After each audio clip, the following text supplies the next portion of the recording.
Sam Tulyamuhachi mutuuze wa Mukabawa zone mu ggombolola y'e Kabowa yasimatuza okuttibwa omuvubuka eyabadde azze okubba ssente.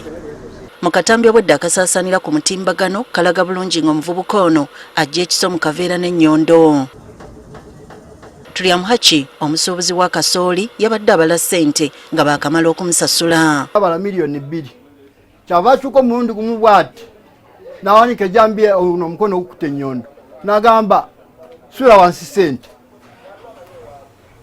sente nezisula wansi bwe nazisula wansi naleeta ekigere kugenda okugira nemulanga amaaso galinga ganvuddeko nengenda kukwata jambiya nenkwata misi nanfumita wano. Mu katambi akakwatiddwa kamera enkese zaateekebwa mu kitundu kino zaalaga omuvubuka eyayingira n'ekkutiya. Bino byaliwo ku bbalaza ya ssabbiiti eno. Bashir Ssekyonga nga yakulira Bashir Green Millers agamba nti omuvubuka ono Ashraf Kiza abadde mukozi mu kifo kino ng'olwatuuse yamutegeezezza nga bwe waliwo ekyuma ekyabadde kifudde. Ayingira ofiisi aggalawo agamba mashini erinamu breakdown twagala ku spare part. Awumuza kwa machine tusitereka ki tusitereka. Nze nali mmanyi engeri gyali omukozi maybe alina byanoonya oba alina ebintu byeyagala okukeberera muno cause office eri open for anyone. Ng'amaze okumulagira muwe ssente ono yasazeewo amwambalire okugezaako okwetaasa wabula n'amusinza amaanyi. Mu kavuvuŋŋano kano ono yamulekera ebiwundu. Nali ntya cause bwe yasooka omukwata nayagala nziruke nzigulugi naye ne bikyuka ate ne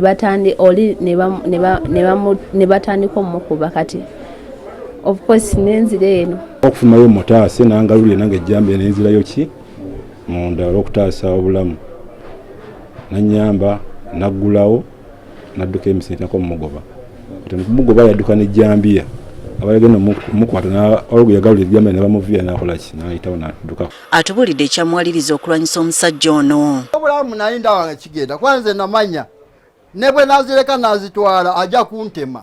Oliver Natasha omukozi mu kifo kino ategeezezza nga bw'akolera ku bunkenke olw'ekyaguddewo. Nanze nenkola naye era still I feel like I'm not safe.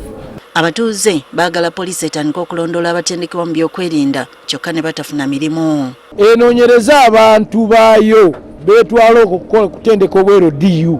Bwe bamaliriza okukola obwero DU ne bawummuza bakwatawa. Patrick Onyango omwogezi wa poliisi mu Kampala n'emirirwano alabudde bannannyini makolero okwekenneenya ng'abakozi be bawa emirimu.